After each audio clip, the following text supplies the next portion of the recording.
What's up, amigo comiqueiro? Estamos aqui agora com dos maiores mestres modernos dos quadrinhos, Howard Chaykin. Howard, I want to talk about one thing that it came so fast at the panel about your influences and the great guys who teach you about comics. I was surprised when I saw the name of Gray Morrow. Few people remember Gray Morrow nowadays. Well, Gray was not much of a comic book artist. He was mostly an illustrator. He did a lot of comic book work for DC's romance stuff.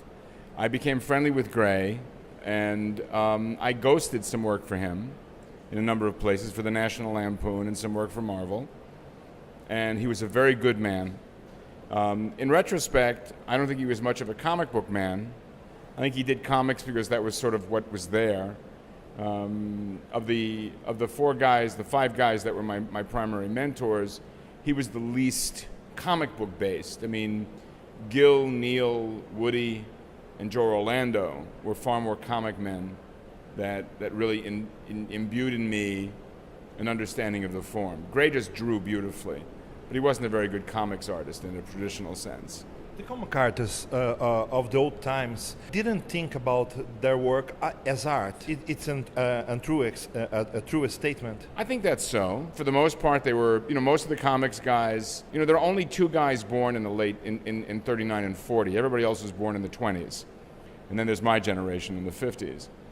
And those guys grew up in poverty. For the most part, they were Jewish kids from New York City who saw an opportunity to make a real living doing something they could do without having to work in a factory or drive a truck or a cab.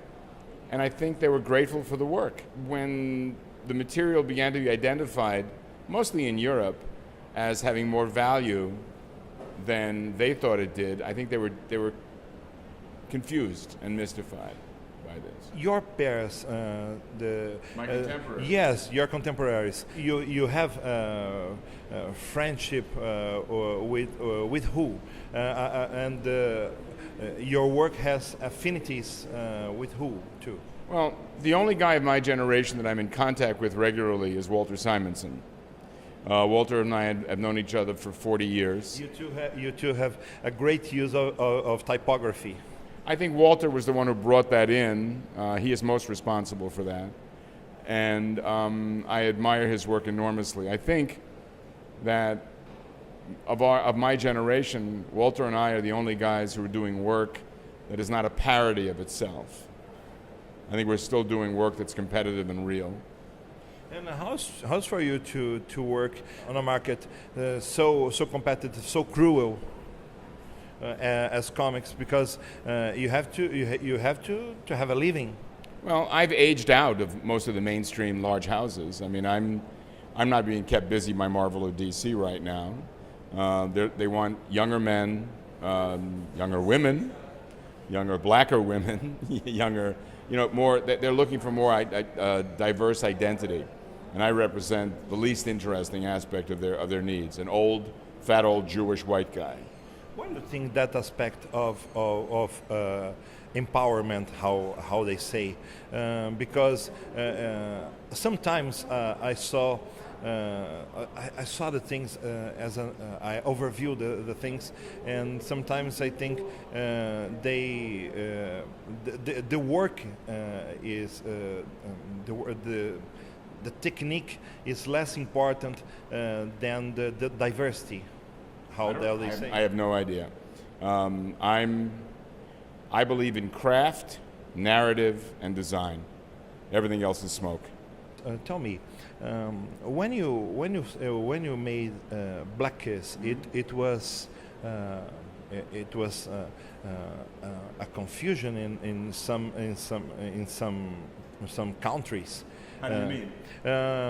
I mean, they want to censor it. They want to. In Brazil, it didn't happen. Actually, the editor complained about it. The church didn't complain and didn't help him to sell more. Well, comic book fans, for the most part, prefer pinups to porn. They like titillation, not satisfaction. And I wanted to do a book that was transgressive and counterintuitive to everything that had been done in comic books and sex. I wanted to do a sexy comic book that was also smart. And that was a challenge for me, and I think it was a challenge for the audience. Okay. And did you think your work has a great audience nowadays? People are still talking about your work in the United States. I have a very, very small audience. I am not particularly well regarded by the enthusiasts. I don't do the kind of work that the enthusiast likes. Most fans in comics are comparable to fans of garage band rock and roll because they like people who draw the way they would draw if they could draw. And I don't have the interest in the sort of things that the comic book audience generally cares about. I don't believe in masked Avengers and Deus Ex Machina.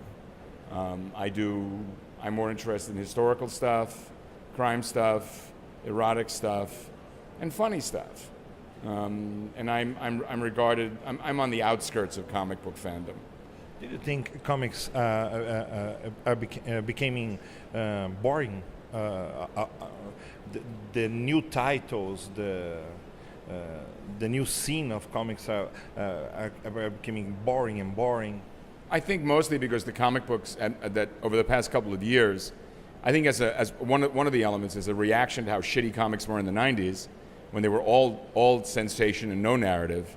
Now we have the ascendancy of the writer as the alpha dog in comics, which I find ridiculous because comics are a narrative and visual medium, and most of the enthusiasts have no real clue how much of the writing of a comic book is done by the guy who's doing the drawing. We are not illustrators. We are graphic designers in the service of narrative. It is a very different idea. Because the idea of cartoonists nowadays is a very different idea from the 70s and 80s. I don't think a guy who draws comic books is a cartoonist. I think he's a guy who draws comic books. Cartoonist is someone who writes and draws his own stuff. Yes, I'm a comics man. I'm a cartoonist. I write and draw my own stuff. I write for other people. I draw other people's work. But I'm predominantly a man who writes and draws his own material. American flag. How for you to create it? It was difficult. Well, I had been away from comics for a couple of years, and I was given an opportunity to make enough money to get out from under the debt I had accrued working for Byron Price, and I was given an opportunity to demonstrate my skill sets in a new venue. The problem remains that it reached a very small part of the audience, most of whom, it reached the entire industry. So as I said yesterday, American Flag was a book that was not particularly seen by most of the enthusiasts, but anybody working in the comic book business saw it. So that to a profound degree, a lot of the incoherent montage junk of the 1990s was influenced by Flag in a way that people would have a phenomenal accent in Portuguese, but no vocabulary. For example, let's talk about music. You said in the panel, you love jazz. I do. Most of the work I listen to is Count Basie and the original Old Testament band with Lester Young and Dickie Wells and Herschel Evans in the All-American Rhythm section, as well as the Ellington Band, predominantly the Blanton Webster Orchestra from 40 to 43, and the Charlie Parker Dial and Savoy sets. It deeply informs my work, and Times Squared is the primary reason why I became interested, because I was doing a book about this period and didn't know enough about the work to make it sound intelligent. So I did my research and found that I liked the work more and more than I thought. Okay, and another examples of the influence of music in our work. Well, it shows up in Black Kiss. It shows up in American Flag. It shows up again in the current work, as I said, in the new series for Dark Horse Presents, Sunshine Patriots. The title of the first episode is Tarara Bum Die, which is a popular song of the 1890s. The first chapter takes place in San Juan Hill in Cuba, involving our two heroes who are Rough Riders. And Midnight of the Soul, the new series for Image, has a strong bebop undertone. That'll be for Image. That'll be 5 issues for Image next year. Both are next year, and no, I have no idea when. Did you go to Cuba? I've never been to Cuba. I've been to Puerto Rico. I've been to Mexico, but not Cuba yet. So I have to ask you: you like to travel to go to places and if you do it, you use that experience of the travels in your work too. I don't know, really. I couldn't say, but I travel a great deal. I live in a small town about an hour and a half north of Los Angeles, so travel is it's a chore, it's a job. So to get here, for example, I had to drive to Los Angeles, fly to New York, fly to Rio, and then fly to Belo Horizonte. And then I reverse this to go home on Monday. It's a long trip. And I'm old, I mean, it takes a lot. How's for you to live in a small city? It's tranquil, and you like tranquility. I do. And I live in a town where nobody knows what I do or gives a shit. They don't care. And nobody cares about the entertainment business. Nobody cares about comic books. And I have a beautifully private life. It's like living in witness protection. How many people are in your city? What's the name? How the name? It's called Ventura. San Buenaventura on the west coast of the United States, near Santa Barbara. Small town. Surfers and Republicans. What you do there? I draw, I eat, I sleep, and I look. No fuck? I'm old, man. Don't push. How old are you? I'm 43. All right, I'm 65. Go fuck yourself. Okay. That's the second time you came to Brazil. It's been a long time. Yeah, but how's your first first coming? It was in São Paulo at Escola Pan-Americana. Yes. I'm a huge fan of Oscar Niemeyer. So being in São Paulo, in Gotham City, which is São Paulo, was fabulous. I loved it. I had a great time. And I mean, when we came to Belo Horizonte, we went to visit the 3 Oscar Niemeyer buildings here. We went to see the church, the casino, and the dance hall. So I'm a big fan, and I've done my homework. You're a fan of the work, or you're a fan about the vision of Niemeyer? Oh, both. Very much both. I'm an atheist, a leftist, not a communist, but a leftist, and but I still like to live a comfortable, moneyed life. One of the things I like the most in Niemeyer works are the hidden messages. Yes. Yes. I know. I saw that at the church. It's fabulous. Yeah, I love the work, and what I found interesting here was to see the work from the 1940s, and the decoration in the church was so obscure and oddly blasphemous. I really loved it. What do you know more in Brazil? Not a great deal. I know enough to get around. I wish that Portuguese was an easier language to listen to. I can read Portuguese, but I can't speak it or understand it. It's some like Spanish. Did you know nothing in Spanish? Not a lot. I entiendo español en mi juventud en mi neighborhood in Brooklyn con mis amigos de Cuba y Puerto Rico y Guatemala, pero portugués es más difícil de español.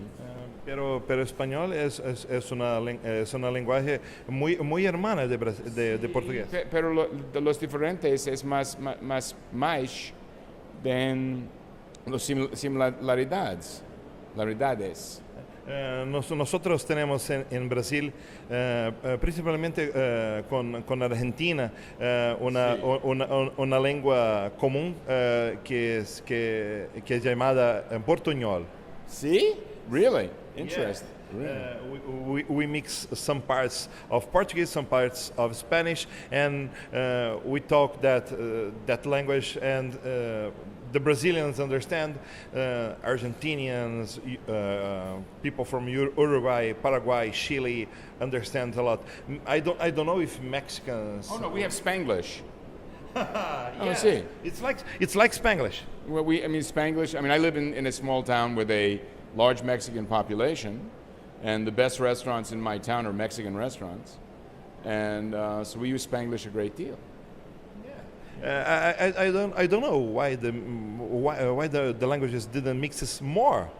Thank you, Tower of fucking Babel. You know. Why not? Well, I think language and religion are the two things that keep us apart. Politics is almost irrelevant. It's a mistaken belief in God that fucks us over. You know. I have one last question. Some people said about you before you came that you are some difficult people, some cynic people, and when I read your exegesis that Daniel Werneck sent to me, I think he's not a cynic. He's just a sincere guy. I think cynicism. People don't know what cynicism is. I know I am a skeptic. A cynic is someone who will tell you everything you want to know or that you think you want to hear and then rob you blind. If I were as big a cynic as people say I am, I would be able to conceal my contempt more effectively. I'm not a cynic. I'm a romantic realist.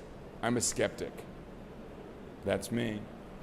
And I want you to send a message to our viewers who maybe didn't know your work, who maybe didn't know you, but our viewers, I know it's true, eu sei que é verdade, I know it's true, that they love good comics, they love comics well done, they hate, for example, Rob Liefeld and company. For obvious reasons. I don't know. Are they obvious? Yes, it's pretty obvious. But this work is good because it's popular. But because not popular because it's good.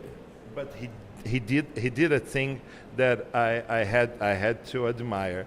He talks on the phone and draws and drink coffee, driving. He had a video about it. I don't care about the work. I have no interest whatsoever in him or anything about his work, and or talking about it either. Send a message to our viewers. What message is that? Whatever you want. I want to thank Brazil in general and Belo Horizonte in particular for being such wonderful hosts to me and my beautiful wife. Thank you so much, and I hope soon to return to Belo Horizonte. Thank you, and have a wonderful day.